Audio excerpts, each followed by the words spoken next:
வணக்கம். இது அக்ஷரம் அக்ஷயம். இன்றைக்கி நம்ம பிராத்மிக் பாட்டிய புஸ்தக் அதில் இருக்கக்கூடிய பாக் 3 கத்திய பகுதியில் இருக்கிற 7வது பாடமான, அதாவது கடைசி பாடமான மகாத்மா காந்திஜி அது பார்க்க போகிறோம். வாங்க பார்க்கலாம். மகாத்மா காந்தி பற்றி நம்ம எல்லாருக்கும் தெரியும். பட் சில விஷயங்களை நம்ம தெரியாததும் இருக்கலாம். நிறைய விஷயங்கள் அவரை பற்றி நம்ம பார்க்க முடியும். இந்த பாடத்தில் சில விஷயங்கள் நம்ம பார்க்க போகிறோம். அது ஹிந்தியில் நம்ம எந்த மாதிரி சொல்கிறோம் அப்படிங்கிறது நம்ம பார்க்கலாம். मोहनदास करमचंद गांधी का जन्म गुजरात राज्य के पोरबंदर शहर में 2 अक्टूबर सन 1869 को हुआ था. ஸோ அவருடைய பிறப்பு அப்படின்னு சொல்லியிருக்கு. அதாவது அவர் அக்டோபர் 2ஆம் தேதி 1869ஆம் வருடம் பிறந்தார் அப்படின்னு ஒரு மீனிங் இருந்தாலும், இந்த வாக்கிய அமைப்பு எப்படி இருக்குங்கிறத நம்ம தெரிஞ்சுக்கணும். அதனால் சொல்கிறேன். காந்திஜி அவருடைய காந்திஜியின் ஜன்ம, மோகன்தாஸ் கரம்சந்த் காந்தி கா ஜன்ம, அவருடைய பிறப்பு குஜராத் ராஜ்யத்தில் இருக்கக்கூடிய, அந்த ஸ்டேட்டில் இருக்கக்கூடிய போர்பந்தர் அப்படிங்கிற சிட்டியில் 2 அக்டோபர் 1869க்கு நிகழ்ந்தது அப்படிங்கிற மாதிரி கொடுத்துருக்கு. ஹுவாத்தா அப்படின்னா நிகழ்ந்தது. அதை நம்ம பிறந்தார் அப்படின்னு நம்ம அர்த்தம் சொல்ல முடியாது இந்த வார்த்தைக்கு, இல்லையா? ஸோ நம்ம வாட்டு பிறந்தார்னு மீனிங் சொல்லிட்டு போனாலும் இந்த வாக்கிய அமைப்பு எப்படி இருக்குங்கிறத நம்ம தெரிஞ்சுக்கணும். அதுக்காக இந்த மாதிரி அது என்ன அமைப்பில் இருக்குதுன்னு நம்ம சொல்கிறோம். இல்லைன்னா பைதா ஹுயேன்னு கொடுத்துருக்கணும். பிறந்தார் அப்படின்னா பைதா ஹுயே அப்படின்னு வந்திருக்கணும். இங்கே இருக்கிறது எந்த மாதிரி இருக்குன்னா ஜன்ம ஹுவா, அவரோட பிறப்பு நிகழ்ந்தது அப்படிங்கிற மாதிரி தான் இந்த வாக்கிய அமைப்பு இருக்குது. நம்ம வாக்கிய அமைச்சு எழுதும்போது ஈஸியாக இருக்கணுங்கிறதுக்காக இந்த மாதிரி மீனிங்கை நம்ம சொல்கிறோம். உன்கே பிதா கரம்சந்த் காந்தி தே, அவரது தந்தை யார்? கரம்சந்த் காந்தி என்பவர். உன்கி மா புத்லி பாயி தி, அவங்க அம்மா புத்லி பாயி. உன்கா விவாஹ் கஸ்தூர்பா கே சாத் ஹுவா, அவரது திருமணம் கஸ்தூரிபாவுடன் நிகழ்ந்தது. மோகன்தாஸ் கரம்சந்த் அவரு கஸ்தூர்பா கே 4 புத்ரு ஹுயே, அவங்களுக்கு 4 குழந்தைங்க பிறந்தாங்க. ஹுயே நீங்கள் கொடுத்துருக்குன்னா ஆனது, 4 ஆண் குழந்தைகள் பிறந்தார்கள் அப்படிங்கிறதுக்கு சொல்கிறாங்க. வே யாரெல்லாம்? அவங்க யாரெல்லாம்? ஹரிலால் காந்தி, மணிலால் காந்தி, ராம்தாஸ் காந்தி और தேவதாஸ் காந்தி. தேவதாஸ் காந்தி அப்படிங்கிற அந்த இளைய மகன்தான் நம்ம சபாவில் அவர் ரொம்ப வருஷமாக அவர் இருக்கிறார். காந்திஜிக்கு அப்புறம் அந்த பொறுப்புகளை அவர் பார்த்துக்கிறாரு. காந்திஜி இருக்கும்போதே இங்கே கிளாஸ் எல்லாம் எடுத்திருக்கிறாரு, ஹிந்தி கிளாஸ்லாம் எடுத்திருக்கிறாரு. மோகன்தாஸ் காந்தி கானூன் கி பढ़ाई के लिए इंग्लैंड गए. இவர் மோகன்தாஸ் காந்தி சிறு வயதில் படிப்புக்காக, மேற்படிப்புக்காக எங்கே போகிறாரு? இங்கிலாந்துக்கு போகிறார். इंग्लैंड जाने से पहले उन्होंने अपनी माँ को 3 प्रतिज्ञाएं दी. அங்கே போகிறதுக்கு முன்னாடி, வெளிநாட்டுக்கு போகிறாங்கன்னா நம்ம இந்திய கலாச்சாரம் வேறு, அங்கே வேறு கலாச்சாரம். அந்த கல்ச்சரில் நிறைய தீய விஷயங்கள் இருக்குது. அது நம்ம கல்ச்சருக்கு ஒத்து வராது. அவங்க கல்ச்சருக்கு ஓகே, ஆனால் இந்திய கல்ச்சருக்கு அது முரண்பாடானது அப்படிங்கும்போது அவங்க அம்மா பயப்படுறாங்க. அதனால் அவர் 3 சத்தியம் செஞ்சு கொடுத்துட்டு போகிறார், ப்ராமிஸ் பண்ணிட்டு போகிறார். அது என்னென்ன ப்ராமிசஸ் அப்படிங்கிறத நம்ம பார்க்குறோம். மான்ஸ் நஹி காவுங்கா, மாஸ் அப்படின்னா மாமிசம். ஸோ நான்வெஜ்ஜு சாப்பிட மாட்டேன், இறைச்சி உணவு நான் சாப்பிட மாட்டேன்.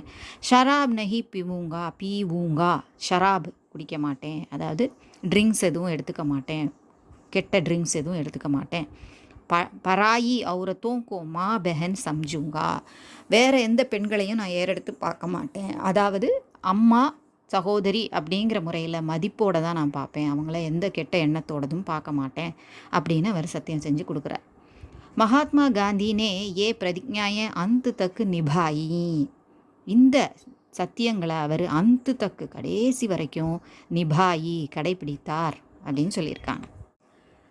அப்படி அங்கே போய் படித்து பேரிஸ்டர் ஆனார். வக்கீல் தொழிலில் பேரிஸ்டர் அப்படிங்கிற பட்டம் வாங்குறாரு. அது ஆன பிறகு அவர் தக்ஷின் ஆஃப்ரிக்காமே வக்காலத்து கர்னே லகே, அங்கே தக்ஷின் ஆஃப்ரிக்கா சவுத் ஆஃப்ரிக்காவுக்கு போய் அங்கே வக்காலத்து, அதாவது வக்கீல் தொழில் வழக்காடுறதுக்காக போகிறார். ஒரு வழக்கு சம்மந்தமாக போகிறார்.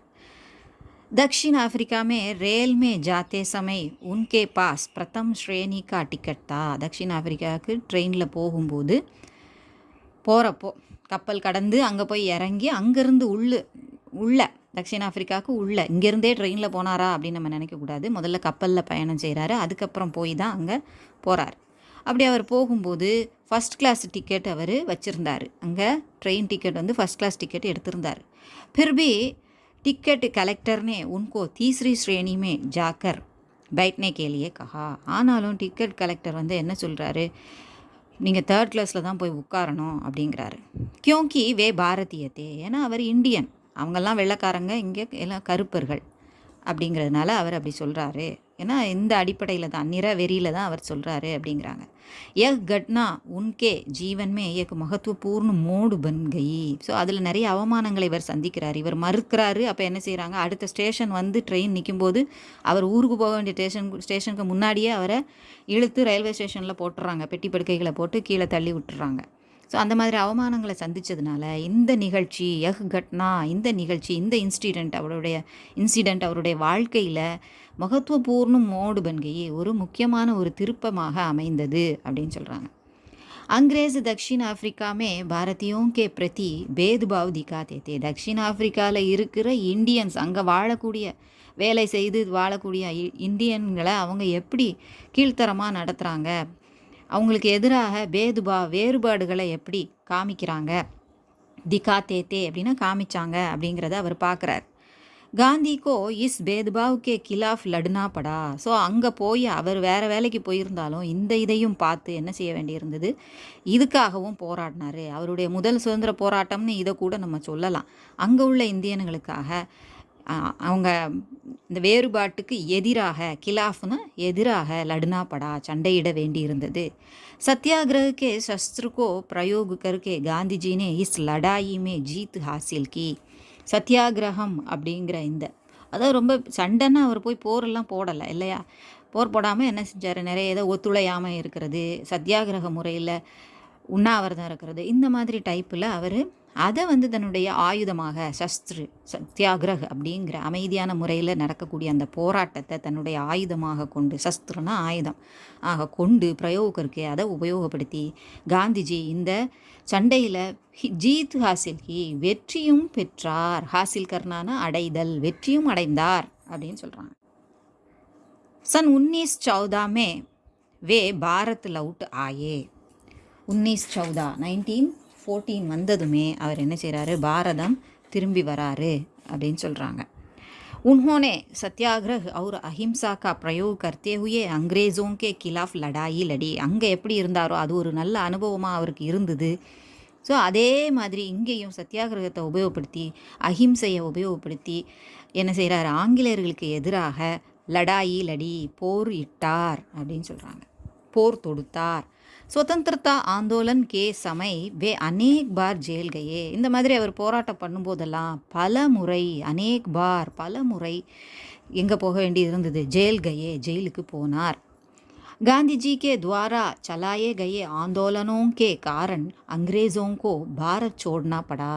அவர் மூலமாக चलाए गए நடத்தப்பட்ட ஆந்தோலனோं के कारण, போராட்டங்கள், இயக்கங்கள் காரணமாக அங்கிரேஸோங்கோ, ஆங்கிலேயர்களுக்கு என்ன செய்ய வேண்டியதாகி போச்சு, பாரதத்தை விட்டு செல்ல வேண்டியதாகி போச்சு. சோடுனா படா, விட வேண்டியதாக ஆகி போச்சு. அவர் ஹமே சன் 1947 अगस्त 15 के दिन आज़ादी मिली. ஸோ 1947 ஆகஸ்ட் 15 நமக்கு என்ன கிடைச்சதுன்னு சொல்கிறாங்க, ஆசாதி மிலி, விடுதலை கிடைத்தது. सन 1918 में गांधी जी ने दक्षिण भारत हिंदी प्रचार सभा की स्थापना तमिलनाडु राज्य के मद्रास शहर में की. இது நல்லா ஞாபகம் வச்சுக்கக்கூடிய வருஷம் தான், ஈஸியாக தான் இருக்குது இல்லையா. 1918 அப்படிங்கிறது ஈஸியாக ஞாபகம் வச்சுக்கலாம். ஸோ இந்த வருஷம்தான் தக்ஷின் பாரத் ஹிந்தி பிரச்சார் சபாவை இவர் நிறுவினார். ஸ்தாபனா அப்படின்னா நிறுவுதல், ஸ்தாபனா தமிழ்நாடு ராஜ்யக்கே மதராஸ் ஷகரில் அவர் செஞ்சார். அப்போ சென்னை மாநிலத்தில் அவர் என்ன செஞ்சார், நிறுவினார் அப்படின்னு சொல்கிறாங்க. மகாத்மா காந்தி ஆஜீவன் இஸ் சபா கே அத்தியக்ஷ ரஹே. அவர் உயிரோடு இருக்கிற வரைக்கும் லைஃப் டைம் தலைவராக அவர் இருந்தார் அப்படின்னு சொல்கிறாங்க. அத்தியக்ஷ தலைவர்.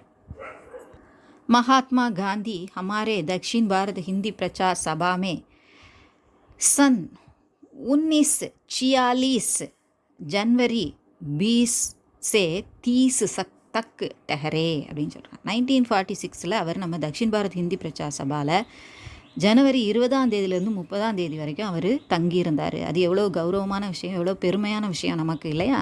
ஒரு பாக்கியமான விஷயம்தான் அது. ஸோ சென்னையில் அவர் தங்கியிருந்தார் அப்படிங்கும்போது எவ்வளோ பெருமையான விஷயம். ஏ ஹமாரே லியே படே கௌரவ் கி பாத் ஹே. இது நம்மளை பொறுத்த வரைக்கும் கௌரவமான விஷயம். எப்படி அங்கே சாந்தி நிகேதன் அது இதுன்னு காந்திஜி தங்கியிருந்த இடத்தெல்லாம் நம்ம பேசுகிறோமோ, சபர்மதி ஆசிரமம் பற்றியெல்லாம் பேசுகிறோமோ, சாந்தி நிகேதனுக்கு விசிட் பண்ணி அங்கே போய் ஒரு ரூமில் தங்குவார், அதை பற்றி உள்ள கதையெல்லாம் கூட நம்ம கேள்விப்பட்டிருக்கோம். எப்படி அவங்களுக்கெல்லாம் அது பாக்கியமாக இருந்ததோ அதே போல் நமக்கும் நம்ம சபாவில் அவர் தங்கியிருந்தார் அப்படிங்கிறது, ஒரு 10 நாள் தங்கியிருந்தார் அப்படிங்கிறது நமக்கு ஒரு பெருமையான விஷயம்தான். सन 1948 जनवरी 30 को उनकी हत्या हुई. அதிலிருந்து 2 வருஷம் கழித்து, விடுதலை கிடச்சி 1 வருஷம் கழித்து ஜனவரி 30 அவரது மரணம் நிகழ்ந்தது அப்படின்னு சொல்கிறாங்க. ஹத்யானா கொலை செய்யப்பட்டாங்க. மரணம்னு இங்கே சொல்லலை, ஹத்யா கொலை நிகழ்ந்தது, இப்போ கொல்லப்பட்டார். कविवर रविंद्रनाथ टैगोर ने उनको महात्मा की उपाधि से विभूषित किया. ஸோ ரவீந்திரநாத் டாகூரை கவிவர் அப்படின்னு சொல்கிறாங்க. முனிவர் மாதிரி கவிவர், அதில் சிறந்தவர் அப்படின்னு சொல்கிறோம். ஸோ அந்த ரவீந்திரநாத் டாகூர் வந்து மகாத்மா அப்படிங்கிற பட்டத்தை காந்திஜிக்கு கொடுத்தாரு. விபூஷித் கியான பட்டம் அளித்து அவரை அலங்கரித்தார், அதாவது பெருமைப்படுத்தினார். நேதாஜி சுபாஷ் சந்திர போஸ் நே மகாத்மா காந்தி கோ ராஷ்டிரபிதா கஹா. ஆனால் அவர் என்ன சொன்னார், சுபாஷ் சந்திர போஸ் என்ன சொன்னார், இவரை ராஷ்டிரபிதா தேசத்தந்தை அப்படிங்கிற பட்டம் கொடுத்தாரு. ஆஜ் தக் ஹம் சப் காந்தி கோ ராஷ்டிரபிதா கே ரூப் மே பஹச்சான்தே ஹேன். ஸோ இன்று வரை நம்ம தேசத்தந்தை மகாத்மா காந்தி அப்படின்னு தான் அவரை நம்ம ஐடென்டிஃபை பண்ணுறோம். ஜப் தக் சூரஜ் और चंद्रमा रहेंगे तब तक மகாத்மா காந்தி கி கீர்த்தி ரஹேகி. சூரியனும் சந்திரனும் எப்போ வரைக்கும் இருக்குமோ அது இருக்கும் வரை மகாத்மா காந்தியின் கீர்த்தி புகழும் நிலைத்திருக்கும் அப்படின்னு சொல்கிறாங்க. இப்போ அபியாஸ். प्रांतीय भाषा में अर्थ लिखिए. प्रांतीय भाषा में अर्थ लिखिए. विवाह திருமணம், ஆந்தோலன் போராட்டம், ஸ்தாபனா நிறுவுதல், மோடு திருப்பம், அஹிம்சா அஹிம்சை, ராஷ்டிர பிதா தேசத்தந்தை. இப்போ விலோம் சப்த். பேது பாவ் அப்படின்னா வேறுபாடு, சமபாவ் ஒற்று நோக்கல், ஒரே மாதிரி எண்ணத்தோட சம நோக்கத்தோட பார்க்கறது. ஆசாத் விடுதலை, குலாம் அடிமை, ஆசாதுன்னா விடுதலையாக இருக்கிறது, ஃப்ரீயாக இருக்கிறது. அஹிம்சா அஹிம்சை அப்படின்னா உயிர் கொல்லாமை அப்படின்னு அதை எடுத்துக்கணும். ஹிம்சா அதாவது ஹிம்சை துன்பம் தருதல். அஹிம்சான்னு யாருக்கும் தொந்தரவு இல்லாமல் துன்பம் தராமல் இருக்கக்கூடியது. வயலன்ஸ் நான் வயலன்ஸ்னு சொல்கிறோம் இல்லையா. ஷஹர் சிட்டி அதாவது நகரம், காவ் கிராமம்.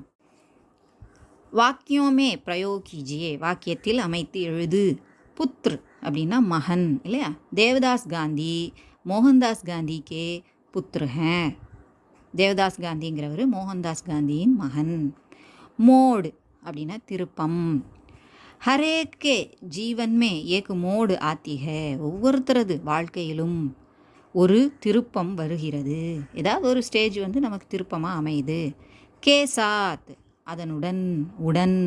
மோகன்தாஸ் காந்தி கா விவாஹ் கஸ்தூர்பா கே சாத் ஹுவா. யாருடன் நிகழ்ந்தது? மோகன்தாஸ் காந்தியின் திருமணம் கஸ்தூர்பாவுடன் நிகழ்ந்தது. ஸோ கே சாத். லெசனில் உள்ள வாக்கியங்களை கொடுத்துருக்காங்க. அஹிம்சா நான் வயலன்ஸ் துன்புறுத்தாமை. गांधी ने अहिंसा को अंग्रेज़ों के खिलाफ शस्त्र के रूप में प्रयोग किया. ஸோ ஆங்கிலேயருக்கு எதிராக இவர் அஹிம்சையை தான் சஸ்திர ஆயுதத்தின் வடிவில் உபயோகித்தார். ஆந்தோலன் போராட்டம். காந்திஜி ने अंग्रेज़ों के खिलाफ कई आंदोलन किया. காந்திஜி ஆங்கிலேயருக்கு எதிராக பல போராட்டங்கள் செய்தார். காலி ஜஹே பரியே, காலி இடங்களை நிரப்புக. सन 1914 में महात्मा காந்தி பாரத் டேஷ் ஆயே. அந்த வருஷம் 1914 மகாத்மா காந்தி பாரதத்துக்கு திரும்பி வந்தார், ரிட்டர்ன் ஆனார். அப்போ லவுட் ஆயே. டேஷ் நே காந்தி கோ மகாத்மா கி உபாதி தி. மகாத்மா அப்படிங்கிற பட்டம் யார் கொடுத்தாரு? நம்ம இப்போ தான் கொஞ்சம் முன்னால் பார்த்தோம் இல்லையா, கவிவர் ரவீந்திரநாத் டாகூர் அவர் கொடுத்தாரு. இவருக்கு ராஷ்டிரபிதான்னு யார் கொடுத்தாரு? டேஷ் நே காந்திஜி கோ ராஷ்டிரபிதா கஹா. யார் டேஷ் ராஷ்டிரபிதான், காந்திஜியை ராஷ்டிரபிதான்னு சொன்னார்? யார்? நேதாஜி சுபாஷ் சந்திர போஸ். பிரஷ்னோं के उत्तर 3 वाक्यों में लिखिए. கேள்விகளுக்கான பதிலை 3 அதாவது 3 வாக்கியங்களில் எழுதுக. ஒவ்வொரு கொஷினுக்கும் 3 வாக்கியம் இருக்கணுங்கிற அர்த்தம். காந்திஜி கே माँ बाप और पुत्रों के नाम लिखिए. மோகன்தாஸ் கரம்சந்த் கே பிதா கா நாம் கரம்சந்த் காந்தி. அவங்களுடைய அம்மா அப்பா அதோட மகன்கள் பிள்ளைகளோட பெயரையும் சொல்லுங்கன்னு சொல்லியிருக்காங்க, எழுதுங்கன்னு சொல்லியிருக்காங்க. ஸோ அம்மா அப்பா யாருன்னு நம்ம படித்தோம் இல்லையா. அப்பாவோட பெயர் கரம்சந்த் காந்தி. மோகன்தாஸ் காந்தி கே 4 புத்திர ஹேன். அம்மாவோட பெயர் புத்லிபாய் இல்லையா. ஸோ அது இதில் கொடுக்கல, பட் எழுதணும். பிதாக்கா நாம் கொடுத்துருக்கு, மா பாப் அவுரு புத்திரோங்கா நாம்னு சொல்லியிருக்க. அப்போ அம்மாவோட பேரும் அதில் எழுதணும். மோகன்தாஸ் காந்திக்கே 4 புத்திர ஹேன். அவருக்கு 4 பையன்கள் இருந்தாங்க. வே ஹரிலால் காந்தி, மணிலால் காந்தி, ராம்தாஸ் காந்தி और தேவ்தாஸ் காந்தி. ஸோ அவங்களோட பெயர்லாம் அதில் கொடுத்துருக்கு. காந்தி கோ தக்ஷின் ஆஃப்ரிக்காமே கியா அனுபவ் ஹுவா. காந்திக்கு தக்ஷிண ஆப்பிரிக்காவில் இருக்கும்போது என்ன அனுபவம் நிகழ்ந்தது அப்படின்னு சொல்கிறாங்க, கிடைத்தது. காந்தி ஆஃப்ரிக்காமே வக்காலத்து கர்னே கயே. அவர் வக்கீல் தொழில் செய்ய போனார். வஹா உன்கோ பாரதியோம் பர் ஹோ ரஹே பேதுபாவ் கா சாம்னா கர்னா படா. அங்கே பாரதியர்கள் இந்தியர்கள் மீது இருந்த ரஹேன ஹோ ரஹே நிகழ்ந்து கொண்டிருந்த பேதுபாவ் வேற்றுமைகளை எதிர்கொள்ள வேண்டியிருந்தது. சாம்னா கர்னா படான எதிர்கொள்ள வேண்டியிருந்தது, ஃபேஸ் பண்ண வேண்டியிருந்தது. மகாத்மா காந்தி தக்ஷின் பாரத் ஹிந்தி பிரச்சார் சபாமே கப்சே கப் தக் ரஹே. அவர் சபாவில் எப்போ இருந்து எப்போ வரைக்கும் இருந்தார்? महात्मा गांधी जी हमारे दक्षिण भारत हिंदी प्रचार सभा में सन 1946 जनवरी 20 से 30 तक ठहरे. ஸோ 1946 ஜனவரி சுதந்திரத்துக்கு ஒரு வருஷம் முன்னால் இல்லையா, 20லேருந்து 30 வரைக்கும் தங்கியிருந்தார். கௌன்சி கட்னா காந்திஜி கே ஜீவன் மே மகத்துவபூர்ண மோடு பன் கயி. எந்த நிகழ்வு அவருடைய வாழ்க்கையில் மிகவும் முக்கியமான ஒரு திருப்பமாக அமைந்தது? மகத்துவபூர்ண மிக முக்கியமான. दक्षिण अफ्रीका में रेल में जाते समय उनके पास प्रथम श्रेणी का टिकट था. दक्षिण अफ्रीकाவில் ட்ரெயினில் போய்கிட்டு இருக்கும்போது அவர்கிட்ட ஃபஸ்ட் கிளாஸ் டிக்கெட் இருந்தது. பிரதம் ஸ்ரேணி ஃபஸ்ட் கிளாஸ்க்கான டிக்கெட் இருந்தது. தா அப்படின்னா இருந்தது. फिर भी टिकट कलेक्टर ने उनको तीसरी श्रेणी में जाकर बैठने के लिए कहा क्योंकि वे भारतीय थे. இருப்பினும் டிக்கெட் கலெக்டர் என்ன சொன்னார்? 3வது கிளாஸில் போய் உட்காருங்க, 3rd கிளாஸில் போய் உட்காருங்க அப்படின்னு சொன்னார். ஏனென்றால் क्योंकि ஏனென்றால் வே பாரதியத்தே அவர் இந்தியர். यह घटना उनके जीवन में एक महत्वपूर्ण मोड़ बन गई. இந்த நிகழ்வு அவருடைய வாழ்க்கையில் ஒரு முக்கியமான திருப்பமாக அமைந்தது. இதோட பாக் 3ல் இருக்கிற கத்திய பகுதி எல்லாமே முடியுது. இது உங்களுக்கு உபயோகமாக இருந்திருக்கும்னு நினைக்கிறேன். பிடிச்சிருந்தா லைக் பண்ணுங்கள், ஷேர் பண்ணுங்கள், சப்ஸ்கிரைப் பண்ணுங்கள். சப்ஸ்கிரைப் பண்ண எல்லாருக்கும் நன்றி. சப்ஸ்கிரைப் பண்ணி சப்போர்ட் பண்ணுங்கள். தேங்க்ஸ் பட்டன் ப்ரெஸ் பண்ணி நீங்கள் உங்களால் முடிஞ்ச டொனேஷன் பண்ணலாம். நன்றி, வணக்கம், धन्यवाद.